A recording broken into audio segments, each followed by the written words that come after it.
అధ్యక్షుడిగా Joe Biden పదవి కాలం ముగియనుంది. ఈ నేపథ్యంలో వైట్ హౌస్ లో బైడెన్ అధ్యక్ష హోదాలో చివరి ప్రసంగం చేశారు. ఈ ప్రసంగంలో బైడెన్ కొత్త అధ్యక్షుడు ట్రంప్ పై పరోక్షంగా విమర్శలు చేశారు.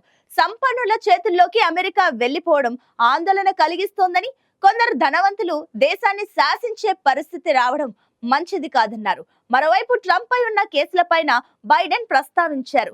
ఏ అధ్యక్షుడిని శిక్షకు అతీతుడిగా ప్రకటించే అవకాశం లేకుండా రాజ్యాంగాన్ని సవరించాలని బైడెన్ పిలుపునిచ్చారు.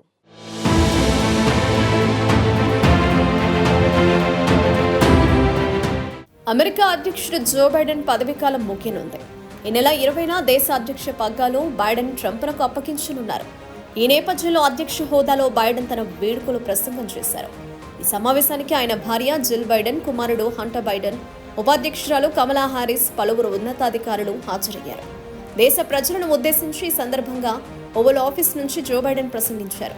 క్రిమినల్ కేసుల్లో దోషులుగా తేలినప్పటికీ శిక్ష నుంచి తప్పించే అవకాశం ప్రస్తుతం ఉందని, ఈ పరిస్థితి ఖచ్చితంగా మారాలని, ఇందుకోసం రాజ్యాంగ సవరణ చేయాలని సూచించారు.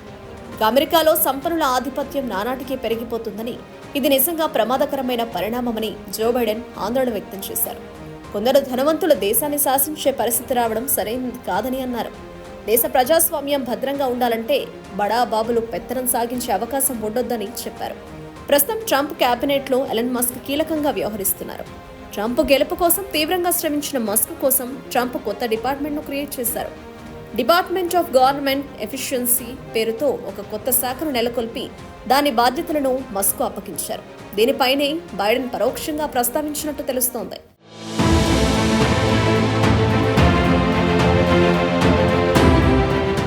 మరోవైపు ట్రంప్ పై ఉన్న క్రిమినల్ కేసులు ఆయన దోషిగా తేలిన సంగతిని బైడెన్ పరోక్షంగా ప్రస్తావించారు.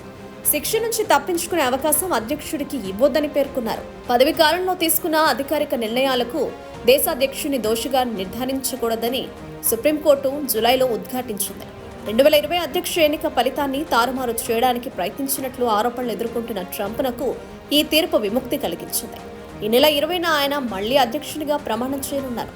ఏ అధ్యక్షుడిని శిక్షకు అతీతుడుగా ప్రకటించే అవకాశం లేకుండా రాజ్యాంగాన్ని సవరించాలని బైడెన్ పిలుపిచ్చారు. పిడికెడు మంది సంపన్నులు, బలవంతుల చేతుల్లో అధికారం కేంద్రీకృతం కావడం ప్రమాదకరమని వెల్లడించారు. వారు అధికార దుర్వినియోగానికి పాల్పడితే ఊహించని ఉపద్రవాలు ఎదురవుతాయని హెచ్చరించారు. అందుకే అలాంటి వారిని నియంత్రించే వ్యవస్థ ఉండాలని అభిప్రాయపడ్డారు. అమెరికా అధ్యక్ష ఎన్నికలను అపర కుబేరుడు ఎలన్ మస్క్ ప్రభావితం చేసినట్లు విమర్శలు వస్తున్న నేపథ్యంలో బైడెన్ ఈ వ్యాఖ్యలు చేయడం సంచలనంగా మారాయి. ఇక సోషల్ మీడియా ప్రభావం సమాజంపై విపరీతంగా పెరుగుతోందని బైడెన్ అన్నారు. సోషల్ మీడియా కంపెనీల ఆధిపత్యం వల్ల అమెరికాకు చాలా నష్టం వాటిల్లుతోందన్నారు. తప్పుడు సమాచారం, అసత్య ప్రచారం అనే ఊబిలో అమెరికా కూరుకుపోతుందని ఆందోళన వ్యక్తం చేశారు. స్వేచ్ఛాయుత మీడియా అనేది కనుమరుగవుతోందని, ఎడిటర్లు అనేవారు కనిపించడం లేదన్నారు.